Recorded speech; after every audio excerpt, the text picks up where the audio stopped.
están? Bienvenidos, querida comunidad de Recursos Humanos TV. Me da muchísimo gusto que nos acompañen el día de hoy. Hoy vamos a tener un tema muy interesante, de esos temas que nos encanta seguir analizando, conversando, discutiendo y reflexionando, porque es un tema que nunca acaba y que hay muchos aristas para empezar a analizarlo y hay nuevos conceptos además que se van uniendo y que nos permiten hacer un análisis diferente. Entonces, el día de hoy vamos a estar hablando de la rotación laboral. Esta rotación, la activa, la que está en los indicadores, pero también hay un nuevo concepto que va a ser interesantísimo que conversemos, que es la rotación o la renuncia silenciosa. Va a estar muy interesante, no se lo pierdan, trataremos de dar tips, reflexiones, a lo mejor ayudas, modelos, información que les esté ayudando para poder gestionar estos temas en sus organizaciones. Y para conversar este tema tenemos un super panel de expertos que nos acompañan el día de hoy.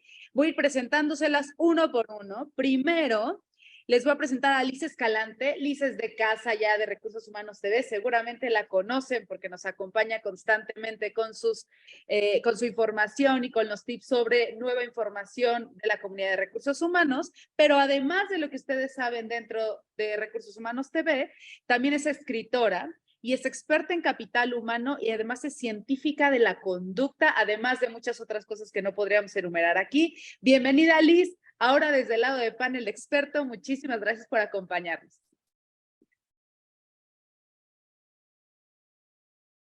Creo que se te fue el audio, Liz. Ahí está. Buenos días, ya tardes, entramos temprano y ya se nos hizo de tarde. Bueno, pues bienvenidos todos, muchas gracias por acompañarnos, Maru, gracias al equipo de RHTV que siempre nos invita. Aquí estamos para conversar sobre este desafío que están viviendo todas las compañías, yo creo que ninguna se ha salvado. Perfecto, muchísimas gracias, Liz, y bienvenida. Y también nos acompaña Anuar Limón.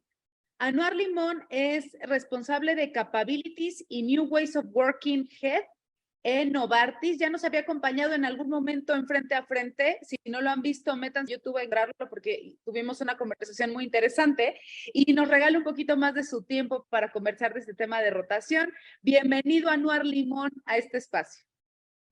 Hola a todos, muy buenos días. Un gusto estar por acá con ustedes el día de hoy. Encantado de hablar de este tema. Muchas gracias. Y por último y no menos importante, también nos acompaña Mónica Olivas.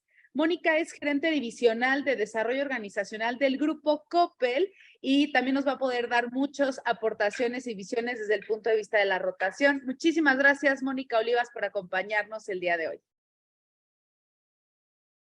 Gracias, Maru. Encantada de estar por acá con ustedes y conversar con nuestros colegas, pues este tema tan interesante que es la rotación. Pues ahora sí, este es nuestro panel de expertos. Mírenlos, ya los pueden ver ahí a todos, que nos van a acompañar el día de hoy para que nos pongamos a debatir y a conversar sobre este tema que, como decía Liz, ninguna empresa se salva.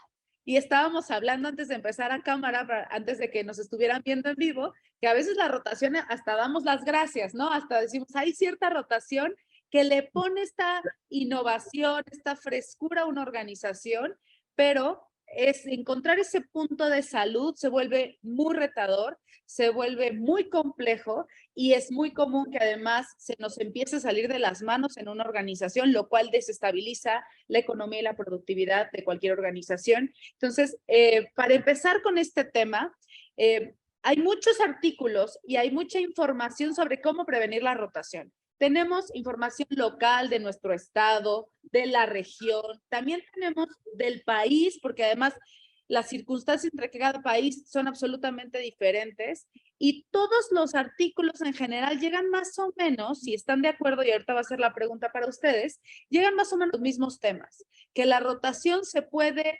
prevenir un poco o delimitar o controlar a través de liderazgo, a través de cultura, desarrollo, son los que generalmente se mencionan, pero quiero su perspectiva, ya sea tanto teoría o que hayan leído, o también en la práctica, cómo han podido gestionar este tema de la rotación y qué consejos podríamos estarle dando a las organizaciones para prevenir esta gran e incontrolable renuncia o rotación alta en las organizaciones.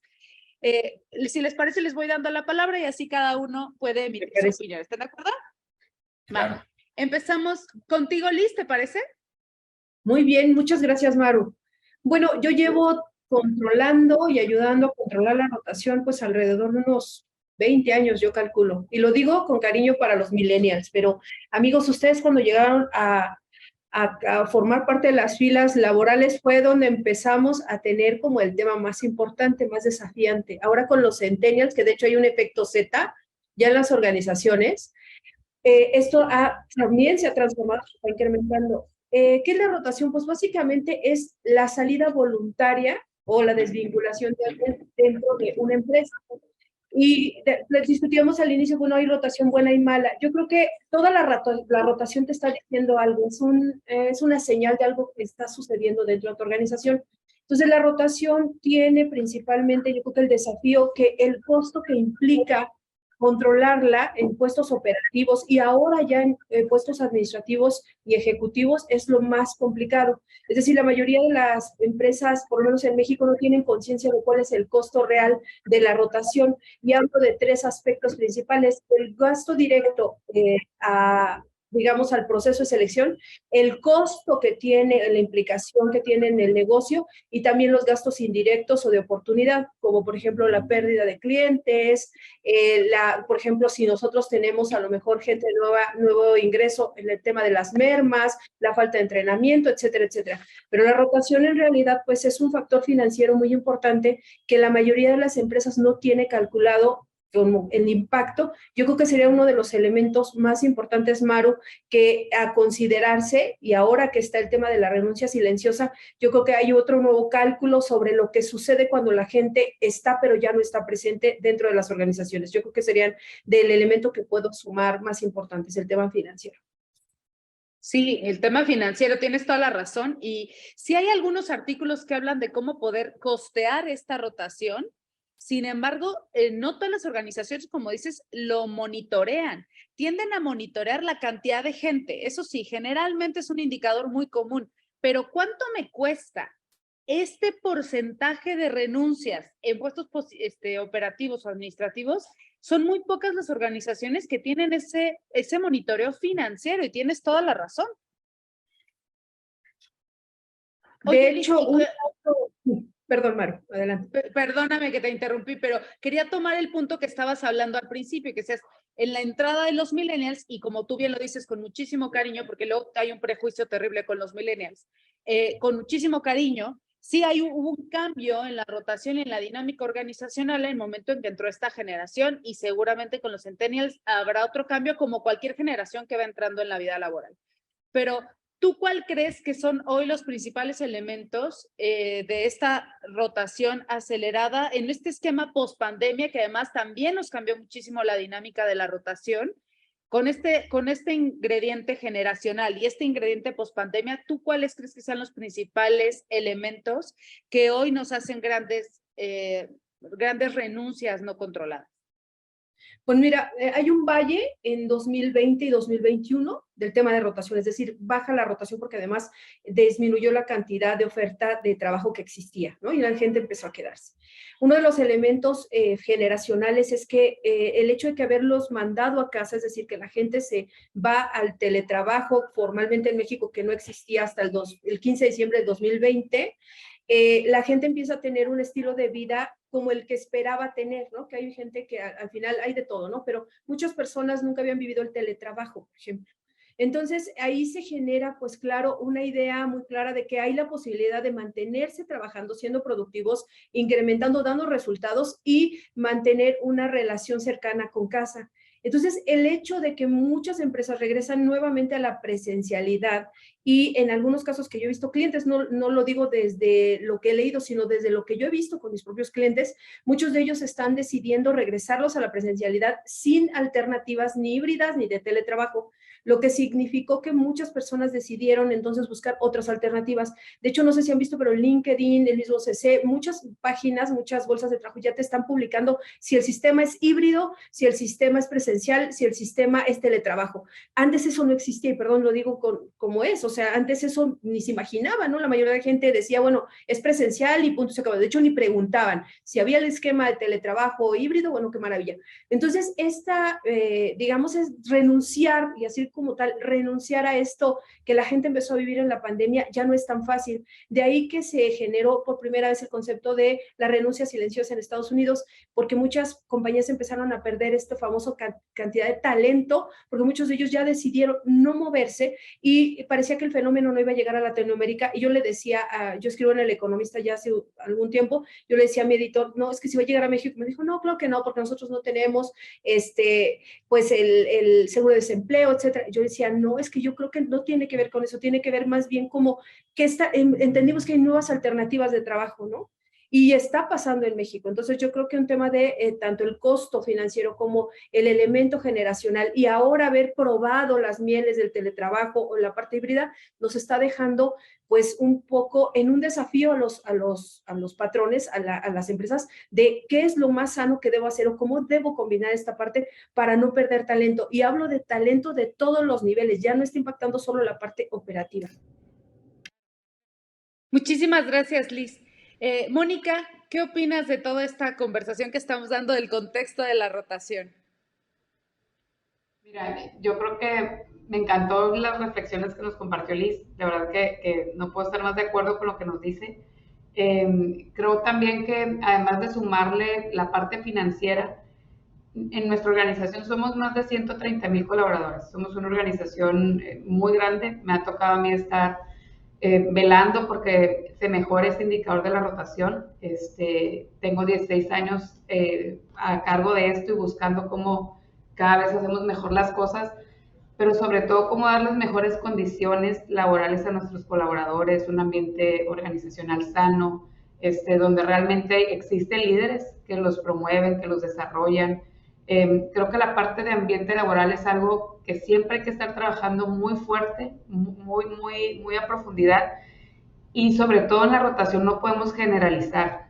Algo que hemos aprendido a lo largo de los años es que no es la misma problemática la que se vive en una ciudad, en un puesto, en una zona.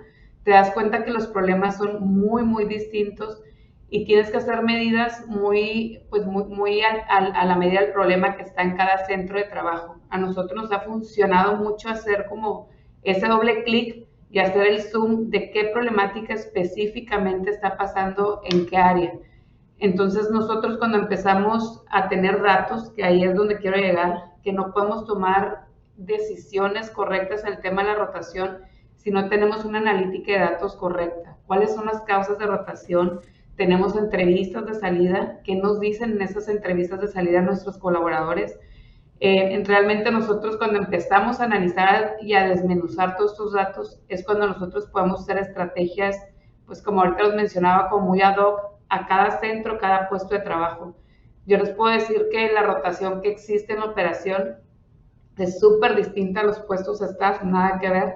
En la operación sí tenemos una rotación muy elevada, son puestos más básicos, perfiles más básicos también. Sin embargo, si nos comparamos con la ANTAD o la industria, estamos muchos puntos mucho mejor que cualquier retail aquí en México. Y creo que todas las acciones que hemos hecho direccionadas nos han ayudado mucho. La verdad que el generalizar, a veces decimos, para toda la compañía hay que mover horarios, o para toda la compañía le vamos a dar esto. Y realmente nos dimos cuenta que eso no funciona. Funciona el entender muy bien el problema directamente con cada líder, con cada gerente y tomar acciones pues muy focalizadas, ¿no? Sí, es que tienes razón, es que ese es el reto de todos los que nos dedicamos a recursos humanos, poder hacer las medicinas correctas a cada circunstancia. Nunca hay un libro que puedas agarrar tal cual o una solución que vaya a aplicar a todas las organizaciones, a todos los sectores, a veces en todos los estados, como tú que tienes funcionalidades en Coppel, no será lo mismo hacerlo en el norte del país que en el centro que en el sur. Las condiciones, la cultura son diferentes y creo que ahí es donde aportamos muchísimo como profesionistas de recursos humanos en buscar las soluciones correctas y las necesarias, pero también luego ponemos demasiadas soluciones que nada más necesitamos otras 50 personas de recursos humanos para operar y que no resulta reditual económicamente para la organización. Es poner las mínimas adecuadas, que den la solución y que nos ayuden a hacerlo, pero a través de un análisis correcto. Esa es la encuesta de salida. ¿Cuántas organizaciones, la encuesta de salida, perdónenme, pero es horrible?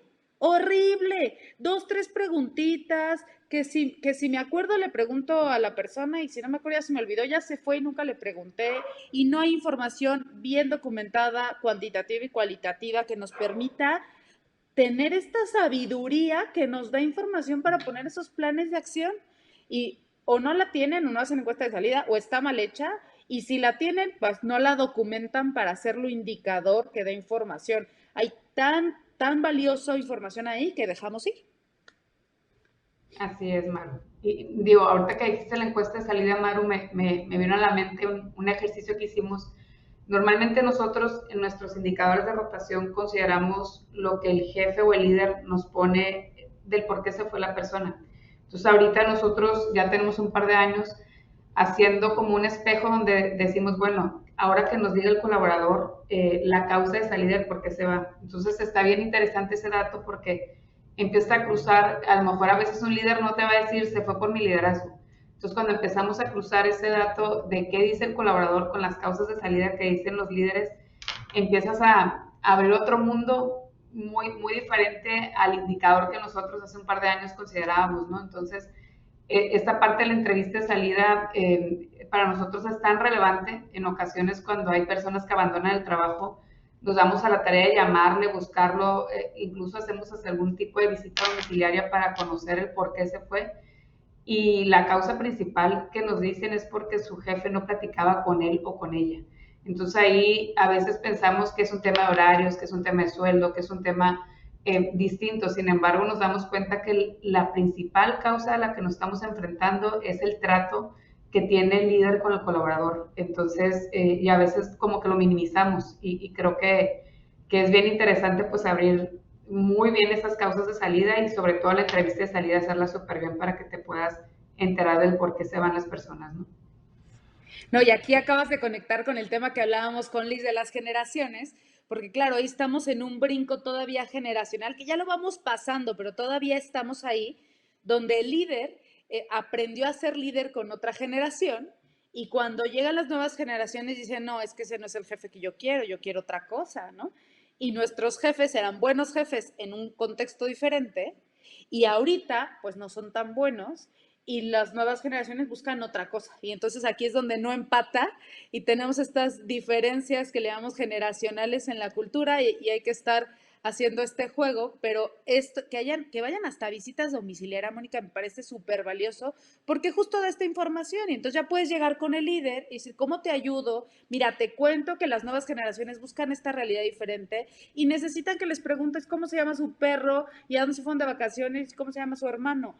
Lo necesitan y si no lo haces, vamos a seguir sufriendo en esta rotación, que también para los jefes es una locura, porque apenas entrenan uno, ya se les fue, entrenan otro, ya se les fue. Tampoco lo quieren, ¿no? Y podemos hacer estas alianzas estratégicas que nos permitan cambios. Así es. Muy bien, Mónica, muchas gracias. Anuar, estamos en el debate y yo te veo con ganas de platicar, entonces bienvenido. Cuéntanos todas las novelas de rotación. Ya estaba esperando que me dieran la palabra porque se está poniendo bastante bueno con lo que están comentando. Sí, sin duda, a ver, como habíamos dicho al inicio, no toda la rotación es mala. De hecho, una compañía que evoluciona, y deberíamos de evolucionar por cómo está de ambiguo el mercado, es natural que tenga una rotación. Pero estoy de acuerdo con Liz en que es un costo. Tiene un precio financiero y también cultural. O sea, tienes esa innovación, ¿no? Esa frescura que puedes traer a la compañía conforme vas evolucionando, tiene un precio y lo tienes que entender así, lo tienes que asumir si es que lo vas a permitir. Entonces, sí hay que saber gestionar para perder al menor talento posible, porque es un hecho que la gran renuncia no es un tema de moda, va a seguir y la tendencia que nos han mencionado los expertos va a seguir. Entonces, vamos a tener que asumir que vamos a tener que buscar la mejor manera de retener talento, pero probablemente tengamos algunas pérdidas que nos duelan, ¿no? Y un esquema híbrido, aunque es una gran fórmula, ¿no? Y tomando la pregunta que tú habías hecho, sí tomó mucho auge a partir de la pandemia, pero eso no es suficiente. Pensar que tú pones un modelo híbrido y con eso vas a poder contener a las nuevas generaciones o talento, no es suficiente. Hay un tema de cultura, de propósito, de liderazgo, de carrera. Entonces, es importante tener en cuenta data y no asumir que eso es común. Y es justo lo que estaba también comentando Mónica. Y no solamente es data de salidas, es data de clima, es data de liderazgo. Tienes que conocer, en resumen, a la gente que tienes, pero también tienes que conocer a tu organización. Entonces, a partir de esa data que tú tengas de salidas, de clima, de cómo perciben al líder, ¿no? Incluso a lo mejor hasta de los beneficios y prestaciones que tienes que tanto le parecen atractivos a tu talento, puedes determinar entonces que te va a ayudar a retener de verdad el talento que quieres en la organización, ¿no?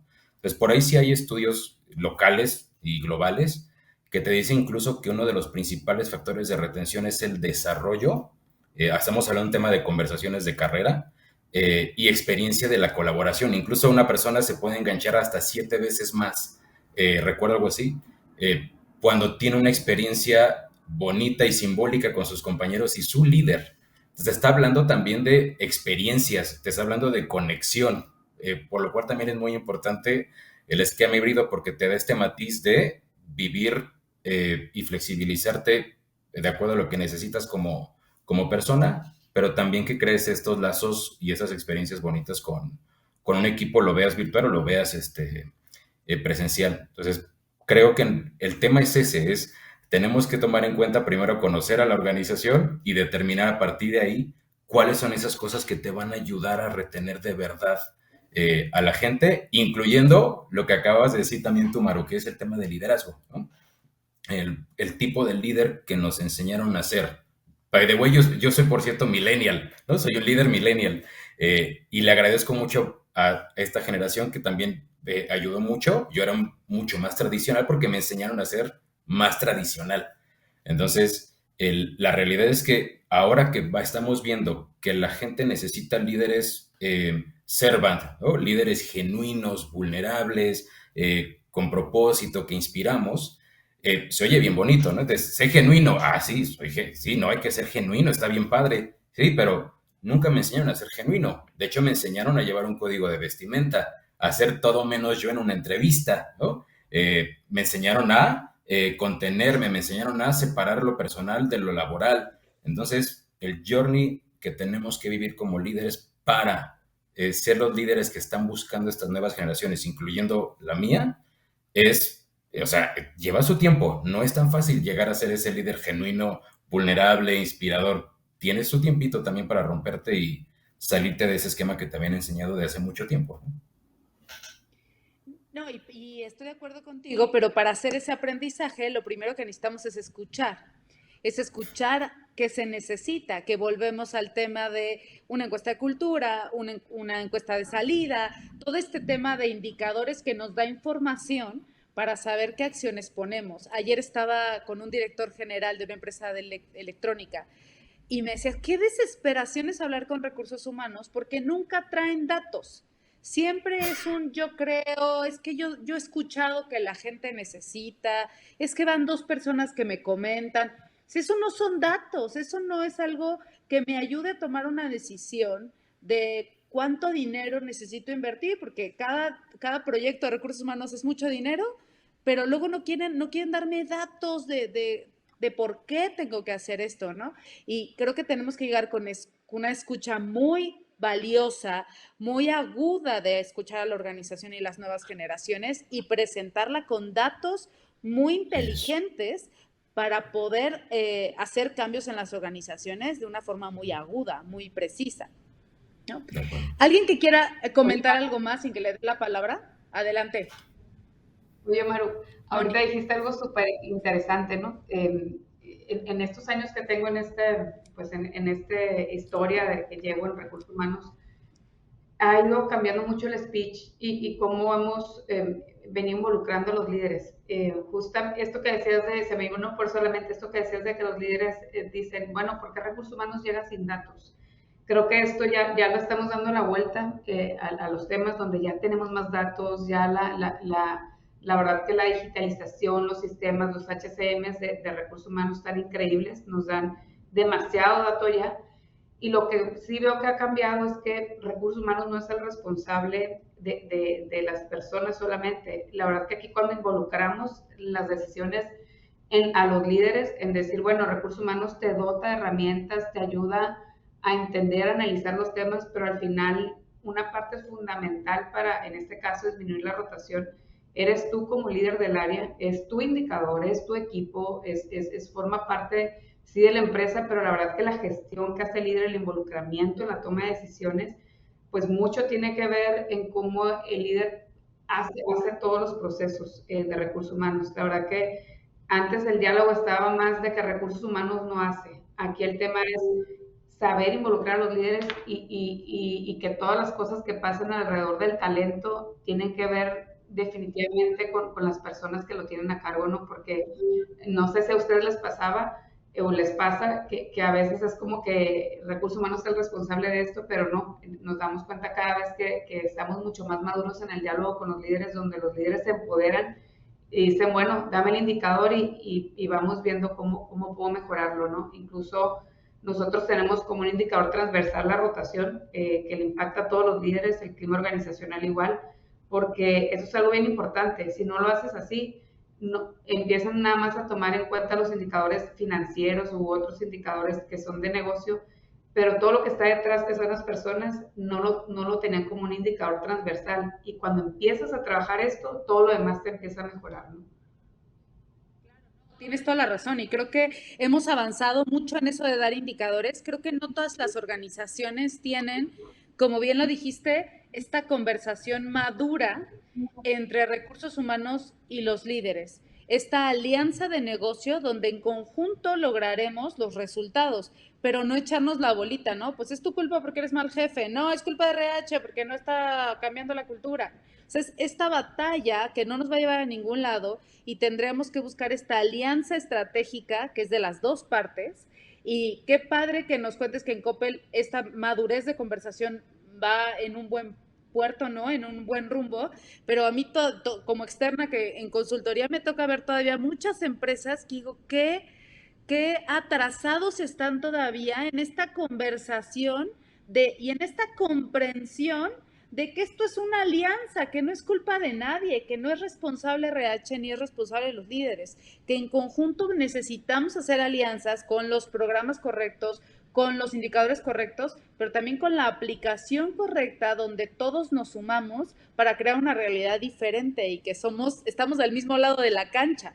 No somos opuestos, pero todavía veo, Mónica, que no todas las organizaciones en México y unas que sorprenden porque ya son grandes, ya digo, grupos transnacionales y que todavía veas ese tema de atraso en la conversación, das así, duele en el corazón, preocupa, pero dices, bueno, vamos por el buen camino, ojalá, ¿no?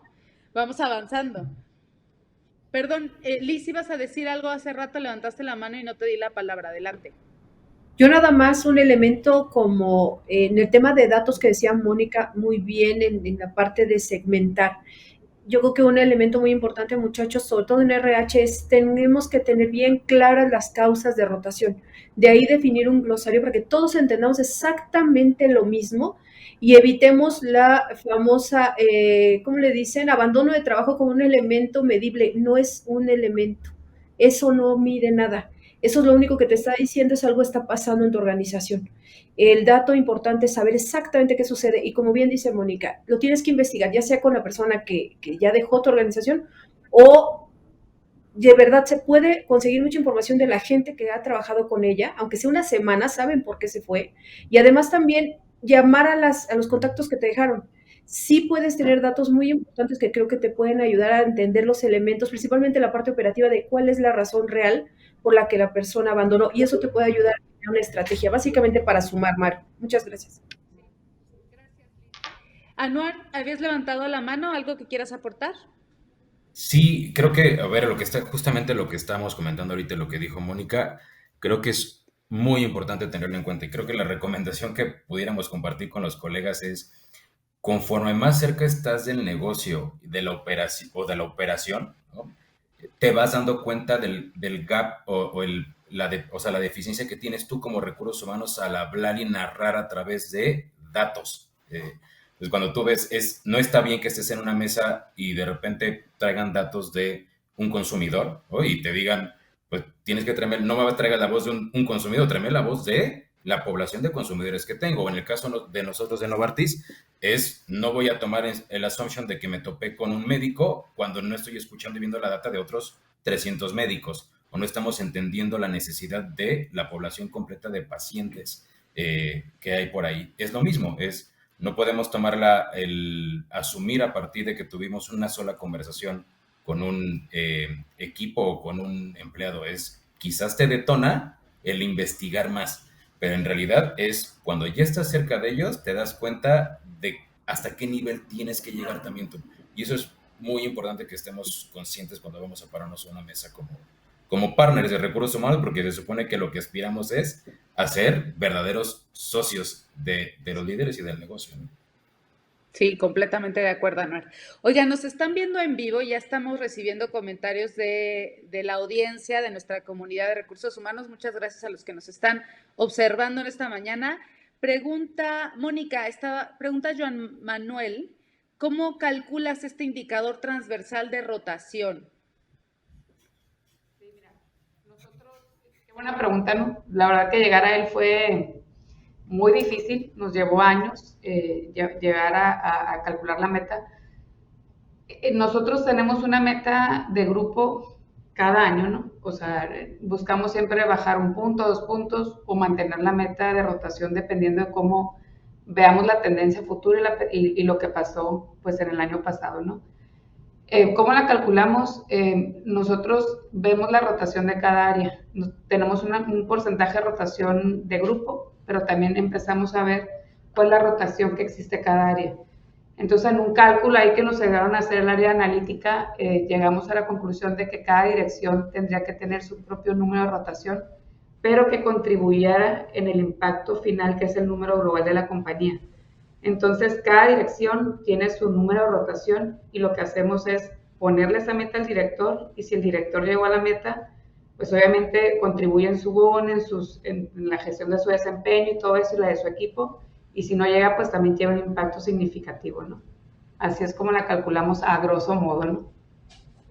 No, pero qué maravilla, donde empiezas a poner, habla de una empresa muy madura, donde empiezas a poner toda esta parte de gestión de personas y gestión de equipo ligado al desempeño y a los bonos, porque luego en muchas organizaciones está absolutamente desvinculado y entonces pues parece que no es lo más importante, es la señal que me está dando la organización, que no es tan importante en mis resultados y claro que es de las cosas más importantes.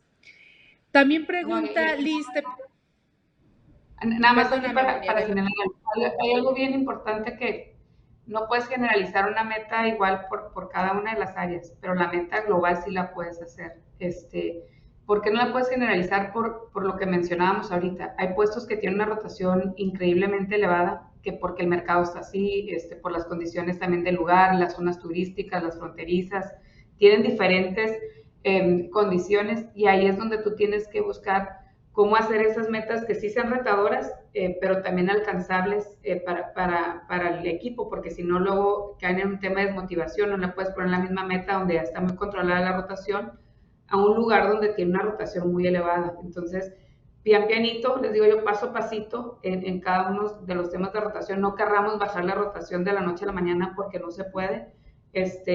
Son trabajos muy finos que tienes que ir haciendo y que tienes que no generalizarla porque si no el resultado no te va a dar, ¿no? Sí, claro, una proyección por área, ¿no? Por área específicamente Así. con la rotación y buscando tener un pequeño reto que lo haga un camino hacia la mejora. Así es. Perfecto, muchas gracias.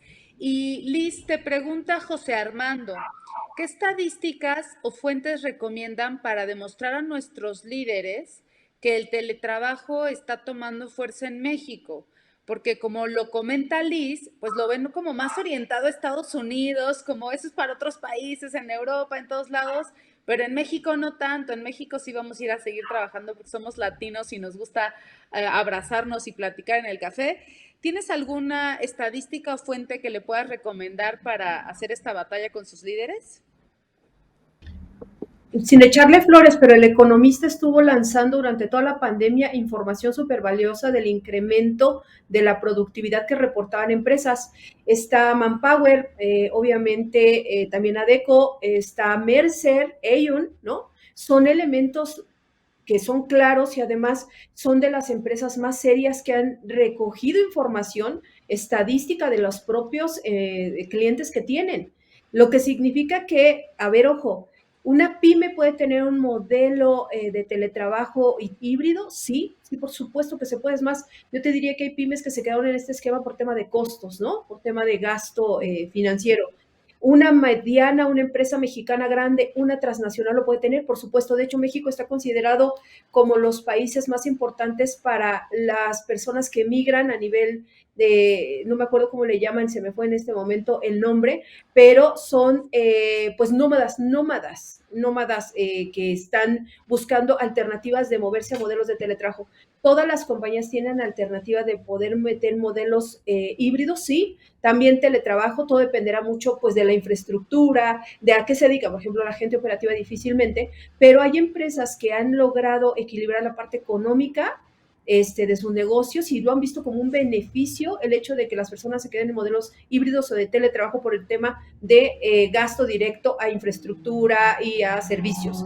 Entonces también creo que por ahí puedes mantener, darle elementos a tu director general económicos, numéricos, a través de toda esta información que estuvo lanzándose en la pandemia y sigue habiendo, yo te digo, te recomendé 4 fuentes, 5 el Economista y muchas, digamos, información está con datos reales sobre encuestas en empresas. No son ideas, no son, a mí se me ocurrió, yo creo que esto está pasando, no. Son datos reales de encuestas que se hicieron y que se siguen haciendo en el 2022, 2023, sobre cómo el beneficio del teletrabajo ha impactado de forma económica positiva a negocios, a empresas y empresas de todo tipo y tamaño. Yo creo que ahí puedes encontrar esos elementos importantes para poder presentarle un estudio a tu director. Ojo, llega con números, preséntalo fuerte, sé muy crítico de ti mismo. ¿Cómo lo vas a hacer una política interna de teletrabajo? ¿Qué vas a hacer bajo los esquemas híbridos? ¿Quién puede y quién no? Por temas de equidad. ¿Cómo lo vas a informar? No puedes tú lanzar un modelo sin saber cómo va a impactarte en la cultura. Ten cuidado con eso y sobre todo, allégate de información real que sí existe y hay muchas fuentes formales de información para que puedas presentar un buen estudio numérico financiero. Y acompañamiento a los líderes también, si me permite sumarte, Liz, porque luego hay puestos que los hacen virtuales o híbridos, y luego los colaboradores son súper felices, puede ser que tengan un desempeño adecuado, a veces hasta mejor, por esta comodidad que la organización está apoyando, pero luego los jefes no saben cómo gestionar a las personas a través de la distancia, ¿no? Que pasó mucho en temas de la pandemia, es ¿cómo sé si está trabajando o está viendo Netflix si no lo veo, ¿no? Aquí por lo menos estoy viendo si está echando chisme en el café o está en su lugar. Y asumo que si está en su lugar está trabajando. Y es algo nuevo para la cultura, y sobre todo estos pymes que dices, que yo sí vi muchas pymes que por ahorrarse oficinas y ahorrarse la renta, inmuebles, se volvieron empresas absolutamente virtuales, pero que todas estas empresas pequeñas luego no tienen el acompañamiento de recursos humanos y de habilidades de liderazgo para que lo puedan ejecutar exitosamente. Y entonces se van a meter en una circunstancia no bien manejada y en algún punto regresarán a la oficina porque no funcionó, ¿no? Y más vale, y luego empezamos como esta vacuna a la organización de ya lo probamos, no funcionó, entonces no lo vuelvo a probar. Y es porque en la ejecución tal vez faltaron algunos elementos que pudimos haber acompañado, como bien dices. Muy bien, pues vamos con otro término que para mí se me hace muy interesante. Lo sacó, ya saben que ahora TikTok está de moda. Somos millennials, pero todavía estos términos de repente son nuevos para todos, pero en TikTok salió un consultor, Brian Creeley, no sé si lo hayan visto, y es coach, coach y consultor de empleo y coach laboral, y empieza a sacar estos temas y empezó a sacar un término de esta renuncia silenciosa que ha generado mucho más ruido y ya salió en Fortune y en la BBC y se ha tomado como con mucho más ruido en las redes sociales. El término me parece muy valioso. Creo que son de esos términos que aunque ya los conocíamos, a lo mejor los conocíamos con otro nombre, los conocíamos de otra forma, los mencionábamos de otra forma. Yo me acuerdo que en una encuesta de salida yo siempre les preguntaba a los jefes, ¿por qué se fue? Ah, pues porque le dieron nueva oferta. Eso es claro, nadie se va a ir por una oferta menos buena. La pregunta es, ¿por qué aceptó ir a la primera entrevista? Ese es mucho más importante de por qué aceptó. Aceptó porque obviamente le dieron algo atractivo. Pero ¿por qué tuvo la curiosidad de ir? Es porque ya había un desenganche emocional, ya había un tema de renuncia silenciosa donde ya no quiero estar aquí.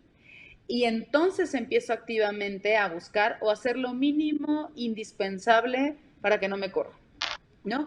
Y creo que siempre ha existido, es algo que siempre se ha mencionado entre recursos humanos. Me parece muy interesante que se tome ya como un término, porque al ponerle nombre nos permite una investigación más profunda. Ojalá que pudiéramos poner ya indicadores para medir específicamente qué significa esta renuncia silenciosa y cómo poder medirla en la organización con empleados activos. Estaría interesantísimo. Y creo que el ponerle este nombre nos permite seguir empezando en esta investigación. Entonces, quiero preguntarles sobre esto. ¿Qué opinan y si en sus organizaciones o en sus contextos profesionales han hecho algo respecto a este tema de renuncia silenciosa? Y como empezamos por Liz en la pregunta pasada, voy a empezar ahora por Anuar, si me permiten. Anuar, ¿qué opinas de esta renuncia silenciosa? Yo tengo sentimientos encontrados, ¿no? Porque sin duda creo que hablar de una renuncia silenciosa, bien dijiste que le estamos poniendo un nombre nuevo a lo que antes le llamábamos falta de compromiso, ¿no? Bajo desempeño, gente desenganchada, ¿no? Pero en realidad, pues sí, le estamos reinterpretando porque sí hay otra cosa que nos afectó a partir de pandemia. Me parece que la gente se dio cuenta de que quizás el lugar en el que estaba, la forma en la que trabajaba o le pedían trabajar, pues no le beneficiaba no le beneficiaba para lo que quería como en su vida. Pero también la realidad es que nos vino a detonar muchas otras preguntas sobre salud emocional, espiritual, mental. Entonces, me parece que también de alguna u otra forma como ser humano estás preguntándote muchas otras cosas, ¿no? Si realmente, independientemente de si es la compañía o no, si lo que estás haciendo o no, hubo muchas compañías, si recuerdan, que pues empezaron a hacer muchos recortes, otras que contuvieron y al final terminaron haciendo recortes. Entonces, esta situación también puso tierra entre el empleado y la lealtad que le tenía a la compañía. Entonces, claramente hay un impacto desde muchas perspectivas que sí te terminan llevando a una renuncia silenciosa. Lo que les digo que me parece un sentimiento encontrado para mí es, claramente como recursos humanos, pues me preocupa, pero como persona, la realidad es que lo aplaudo, porque me parece que estamos empujando a que las compañías piensen por nosotros. Entonces, y soy muy verbal y voy muy vocal incluso en la compañía en la que estoy. Creo que es muy bueno que nos hayan empujado hasta ahí, que entendiéramos que las compañías no tenemos el sartén agarrado por el mango, ¿no? Y que es un dar y dar, tanto del empleado como de la empresa. Entonces, creo que me parece que es bastante bueno. Yo lo veo de forma positiva porque nos está ayudando a empujarnos y a buscar maneras diferentes de enganchar a los empleados y que las empresas empiecen a pensar en que no tienen el poder absoluto. En el caso de Novartis, lo que les puedo compartir es que no nos ha impactado porque en Novartis hemos trabajado desde hace mucho tiempo. De hecho, antes de que yo llegara, ya existía toda una estrategia de cultura basada en propósito y además en well-being. Entonces, incluso hay una filosofía que se llama Energize for Life, que es cómo te mantienes energizado y ajustando y customizando las cosas para ser tu mejor versión en general y no dividir trabajo de tu vida. Eres una sola persona y eso es lo que importa. Entonces, eso ha mantenido, y yo que vengo de muchas otras compañías, creo que Novartis genuinamente tiene tatuaje en su cultura y eso le ha beneficiado bastante. ¿Dónde está el reto ahorita? que si ven por ahí las noticias, desde marzo del año pasado, se anunció una reestructura porque hicimos una separación de algunos negocios y en otros se fusionó. Y también como cualquier compañía farmacéutica, pues éramos demasiado matriciales y complejos en la estructura. Entonces tampoco agilizaba la comunicación ni priorizar soluciones que llegaran más rápido a los pacientes. Entonces vino una reestructura muy, muy fuerte que nos llevó todo el año pasado hasta diciembre.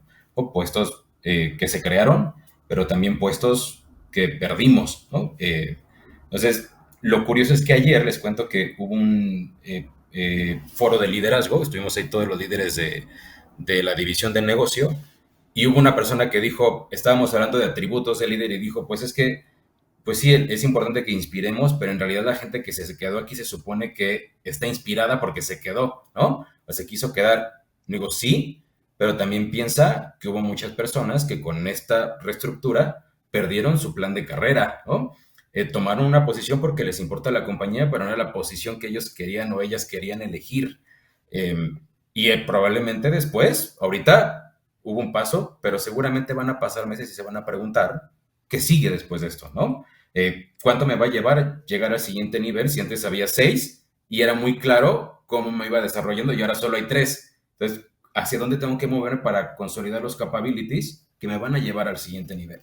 Entonces, dicho esto es, por supuesto, que con todo y eso vamos a venir con un problema porque va a haber gente desenganchada que se va a preguntar si hoy, después de esto, Novartis es su lugar para trabajar. Entonces, nuestro siguiente paso, ya les contaré, espero en unos meses, es cuál es la solución que vamos a poner porque estamos conscientes que es probable que haya gente que a partir de esto pues se quedó con nosotros, sí, pero pues claramente puede ser que se nos desenganche. Entonces, de hecho, la siguiente semana nos vamos a convención de ventas y va toda la división, seas ventas o business support o no, porque lo que estamos buscando justamente es reencontrarnos con entender el propósito y entender que la vida es una. Entonces, si estás aquí hoy, entiéndelo no como un trabajo o una oportunidad de carrera, entiéndelo como parte de tu vida. No es tu carrera y no es una oportunidad de carrera, es tu vida, porque dedicas muchas horas de tu día aquí, ¿no? No, y acabas de traer un tema súper importante, Anuar, a la mesa en esta parte de renuncia silenciosa, que son todos estos procesos de cambio, todo este change management que en muchas organizaciones ocurren. Ahorita tú nos estás contando tu experiencia en Novartis, pero todas las organizaciones sufren transformaciones. COVID en sí fue para todos, pero todas las organizaciones o compran una o fusionan o tienen broncas de lana o corrieron al CEO y hicieron a otra. Lo que sea, todos vivimos en una organización viva que tiene momentos violentos de cambio, todos. Y creo que el estar midiendo y oliendo el engagement constantemente, tanto en un momento de estabilidad, pero aún más en un momento de turbulencia como el que nos estás contando, es importantísima para que no ocurran estos temas de renuncia silenciosa donde dices, bueno, pues me quedé porque me da paz, porque me gusta la empresa, porque qué flojera irme a buscar, por la razón que cada quien hubiera pensado, pero a lo mejor se quedan con una renuncia silenciosa, con un, no soy feliz aquí, pero pues, ¿no? Prefiero malo por conocido que bueno por conocer, dice la frase. Ah, ya mejor me quedo aquí. Y esos, ya mejor me quedo aquí, es una cosa terrible, pero que hay que estar monitoreando tanto en proceso de turbulencia como en proceso de estabilidad. Muchísimas gracias, Anor, por contarnos tu experiencia y tu turbulencia, y ya nos contarás cómo se van estabilizando las aguas, que con la fuerza de Novartis no tengo duda que va a pasar. Con gusto, encantado. Mónica, ¿cuál es tu opinión con este tema de la renuncia silenciosa? Híjole, yo creo que es un tema que nos da para otras par de horas, yo creo que platicarlo, pero mira, yo estoy muy de acuerdo en todo lo que nos dijo Anmar. Yo creo que el tema del propósito personal y profesional tiene que estar muy bien anclado y ligado. O sea, el por qué estoy en esta organización me liga con lo que quiero lograr yo también en mi ámbito personal. La persona es una, Mónica es una, y Mónica tiene diferentes roles en su vida que decide vivir y seleccionar dónde quiere estar, ¿no? Entonces, hay una parte sumado a todo lo que dijo Anuar, que la verdad que no lo quiero repetir, estoy muy de acuerdo con todos los conceptos que usó y cómo lo aterrizó. Pero si me voy a la parte de la empresa, nosotros tenemos muchos años haciendo nuestra encuesta de clima organizacional y en esta encuesta medimos una matriz que le llamamos de efectividad. La hacemos a través de Conferry, que es nuestro consultor externo, y en esta matriz de efectividad justamente medimos a estos colaboradores que dejaron de estar enganchados con la compañía. ¿Quién fue un colaborador que era efectivo y se volvió inefectivo para la compañía? Que son básicamente los que tienen una renuncia voluntaria. Entonces, ¿a qué quiero llegar con esto? Que teniendo bien identificado, a grosso modo, qué tanto la compañía se está moviendo a tener colaboradores efectivos e inefectivos. En tu programa de talento o tu ciclo de gestión de talento tiene que estar muy bien implementado. ¿Cómo es la gestión de desempeño que se vive en la compañía? ¿Qué haces con aquellos colaboradores que no están enganchados y que están teniendo un desempeño bajo? ¿Tienes planes de rescate? ¿Les das una oportunidad de que mejoren? ¿Tienes pláticas a profundidad con ellos? ¿Realmente existe ese diálogo del líder con el colaborador? ¿Tiene los mecanismos para sacarlos como de ese bache, por así decirlo, ese hoyo donde está ahorita el colaborador? Entonces yo creo que esto de la renuncia voluntaria sí tiene que ver con un tema de motivación muy fuerte de la persona y por ahí hay muchas lecturas que yo creo que ustedes también han tenido. No puede haber colaborador más inefectivo que el que está desmotivado. Entonces, tiene mucho que ver con esos planes de acompañamiento y motivación que como compañía estamos haciendo, ¿no? Es lo que pudiera agregar a lo que dijo Anuar. Por darnos esta información de la encuesta de efectividad, que me parece muy valiosa para incluir en esta medición de estilo de renuncia silenciosa o engagement. Creo que estos pequeños tips para incluir en la encuesta son muy valiosos para todos los que nos están escuchando. Te agradezco. Y por último, Liz, ¿cuál es tu opinión sobre este tema de la renuncia silenciosa? Como bien dijo Anuar, tiene como otros nombres, ¿no? El presencialismo es un mal que nos acoge desde hace muchos años, décadas. Yo trabajo desde el 94, imagínense. Seguro Moni y Anuar estaban en el kinder. Entonces, imagínense que el presencialismo es un elemento que existe hace mucho tiempo. También que esté quemado o el burnout, que la persona pues simplemente ya no encuentra motivación para su actividad del día a día. De hecho, hay un elemento muy importante para este tema del well-being, que es el bienestar debe ser cotidiano. No debe ser solamente cuando te vas de vacaciones, cuando te pones a meditar, cuando entras a un programa de autodesarrollo. Debe ser en tus tareas, en convivir con tu familia, en la alimentación consciente, en el elemento de caminar en el pasto, aunque ustedes no lo crean, son elementos básicos, pero que hemos perdido vivir, ¿no? La vida. Y un elemento muy importante de las organizaciones es que tenemos que hacer tres distinciones muy importantes. La primera es la distinción del plan de carrera, la otra es el plan de desarrollo y otra es el plan de sucesión. No es lo mismo, son tres elementos distintos que pueden convivir de forma muy equilibrada organizacionalmente. Por ejemplo, no hay tanto crecimiento vertical. Tenemos que explicarle a la gente que hay crecimiento horizontal, hay posibilidades de crecer hacia proyectos, desarrollo de propósitos personales, desarrollo que tiene que ver con aquello que amamos hacer. Entonces yo creo que un elemento vital es que las organizaciones debemos educar a nuestros líderes y a nuestros colaboradores de qué es exactamente lo que significa el desarrollo y cómo se entiende para esa cultura en particular, porque cada cultura tiene sus formas. Si un plan de desarrollo individual va acompañado de un propósito, seguramente la persona va a trascender. Si un plan de carrera va acompañado de claridad sobre la parte de compensaciones, bienestar, horarios de trabajo y todo aquello que le importa a la persona también va a trascender. Algo bien importante es que nosotros no hemos educado a nuestro cliente, lo digo con cariño, a nuestro cliente interno, de que sepa exactamente distinguir entre planes de carrera, planes de desarrollo, planes de sucesión, y esto le permita entender qué le podemos ofrecer a nuestro colaborador. En la pandemia se perdió mucho capital social, que significa ese amor que le tienes a la camiseta, ¿sabes? Esto de, quieres que me ponga la camiseta, pero no me quedan las tallas que tienes, ¿no? Ese elemento creo que se vuelve algo bien interesante.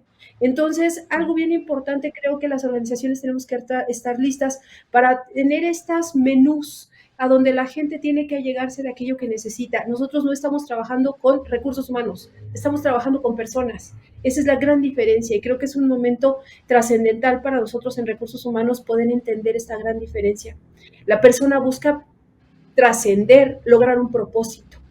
Y un profesional solamente te está dando un recurso. Es una gran diferencia. Entonces creo que un programa de well-being, de wellness que tú puedas implementar en tu organización tiene que tener el enfoque de la segmentación clara de quién vive en tu casa, enfocado en el bienestar de la persona, con miras a recuperar ese capital social que perdimos en la pandemia. Creo que ese es el elemento que podría contrarrestar la renuncia silenciosa. Esto existe hace muchas décadas, muchachos. Yo en el 94 también pasé por el burnout, ¿no? En algún momento de la vida, y por eso puse mi negocio. Entonces, algo bien importante es que empecemos a entender quién vive en nuestra casa. Creo que es un elemento vital.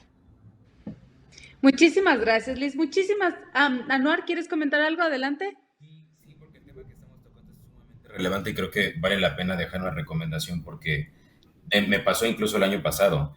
Es el modus operandi del tema de carrera, ¿no? Usualmente es, llega la persona a preguntarle a recursos humanos y al líder cómo, o sea, cuál es su siguiente paso, ¿no? Y vengo contigo que tú eres el de recursos humanos y que me ayudes con mi plan de carrera. ¿Para dónde puedo ir? ¿No? No va así, porque la fórmula no es, una es, no sé qué buscas, no sé qué quieres, no sé qué te interesa, y si lo vamos a hacer basado en posiciones, pues entonces, que usualmente suele ser así, puede ser que no lleguemos a donde están realmente buscando. Entonces, justo, y tiene que ver con esto, con el propósito, ¿no? Y justo una de las quick wins que pudimos hacer el año pasado fue, es imposible además de que no es efectivo, es ineficiente porque es imposible que con las pocas manos que somos en recursos humanos en general puedas atender y coachar a todas las personas constantemente sobre su plan de carrera. Entonces, creo que una buena sugerencia, y siendo súper honestos, es nunca le hemos enseñado y nunca nos han enseñado genuinamente a hacer un buen plan de carrera. Pues cuando le enseñamos hoy a la persona a decir, antes de que empieces en posiciones, primero quiero que identifiques qué te apasiona, cuáles son tus valores, qué es eso que harías día y noche o sea, sin que te pagaran y no te cansarías, ¿no? ¿Qué es eso que no sacrificarías por dinero? Esos son tus valores, esta es tu pasión, esas son tus fortalezas. Ahora sí, vamos a pensar en tu timeline y vamos viendo qué has hecho, a dónde quieres aspirar a llegar y quizás te vas a dar cuenta que no necesitas una posición lineal, quizás necesitas, como dijo Liz, una gama, un portafolio de experiencias de carrera que sí te va a llevar a ese lugar. Entonces quizás la posición que estabas viendo enfrente y que parecía que no era correcta para tu carrera, te das cuenta que sí te va a contribuir a tu carrera y no te saca de esa ruta, ¿no? Pero lo que quiero decir ahí es muy importante para nosotros ahora ofrecer esta gama de portafolios de carrera, pero creo que el quick win, o de verdad creo que el punto central es enseñarle a toda la gente a hacerse dueño de su carrera o dueña de su carrera y enseñarle cómo lo tiene que hacer. Y ahora sí, con lo que haga, la conversación con recursos humanos y con el líder, pues va a ser muy diferente, ¿no? Claro. Y voy a unir un poco lo que están diciendo los tres para dar por terminado este panel, que ya se nos fue el tiempo, ya llegamos a la 1.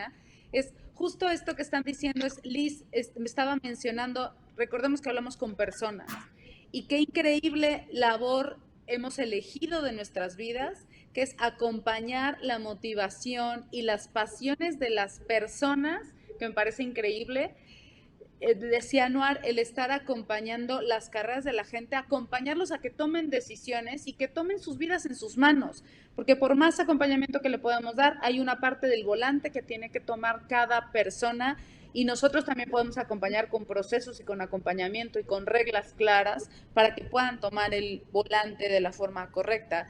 Y también Mónica hablaba, me encantó la frase de una persona más efectiva es la persona motivada, ¿no? Y creo que toda esta parte de la rotación, si lo vemos desde el otro lado, pues estamos hablando de motivar a la gente, de ayudarles a que cumplan sus sueños, a que den lo mejor de sí, que aspiren a una carrera más llenadora, más satisfactoria, más brillante para ellos, que podría ser para arriba, para los lados, en diagonal, no importa, pero que tengan esta satisfacción de su vida profesional y por lo tanto la organización brillará si tiene muchas personas así. Y al final eso es lo que nos apasiona como personas de recursos humanos.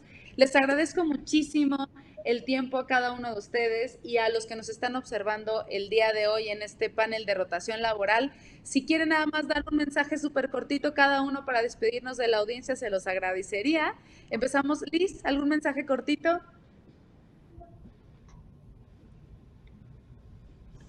Las personas siguen siendo el motor de los negocios. Qué bonito. Muchas gracias, Liz. Moni. Que no dejen de acompañar a todos los que nos rodean. De verdad que si está en el mundo de recursos humanos tenemos una labor bien importante de motivar, acompañar y cambiamos la vida de muchas personas. A veces no nos damos cuenta, pero con cualquier cosita que hagamos le podemos cambiar la vida positivamente a muchas personas. Sí. Gracias, Moni. Anuar. Muy de acuerdo con lo que mencionan ambas. Yo creo que es muy bueno e importante como recursos humanos que estemos pensando en qué hacer por la vida de los empleados, pero no te olvides que también tú eres parte de ellos. Entonces, no te olvides que tú también puedes caer en una renuncia silenciosa, que tú también necesitas motivación. Entonces, al mismo tiempo que piensas en los empleados, piensa en ti mismo o en ti misma sobre qué necesitas para mantenerte motivado, conectado con un propósito. Perfecto, pues les agradezco a todos, muchísimas gracias y muchas gracias a la comunidad de Recursos Humanos TV por sus preguntas y por su compañía el día de hoy. Nos vemos la próxima. Hasta luego. Un placer, hasta luego.